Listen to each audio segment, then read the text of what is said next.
ভালোবাসা পাবো এবং আমাদের পাশে চাই। আপনারা আশা করি আমাদের জন্য দোয়া করবেন। আপনাদের ভালোবাসার আমরা অত্যন্ত আকাঙ্ক্ষী, আমরা আকাঙ্ক্ষা করি আপনাদের ভালোবাসা পাবো এবং আগামী দিনগুলোতে ইনশাআল্লাহ আমরা দেশ গড়ার কাজে হাতে হাত মিলিয়ে, কাঁধে কাঁধ মিলিয়ে একসাথেই আমরা চলবো ইনশাআল্লাহ। আমি কেবল আসলাম, এ কেন্দ্রে এসে ভোটটা দিলাম, এখন বাকি কেন্দ্রগুলো দেখব, সারা দেশের খবর নেব।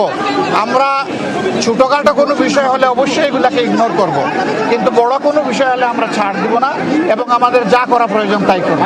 কারণ মানুষের ভোটের অধিকার হারিয়ে যাক, এটা আমরা কোনোভাবেই চাই না।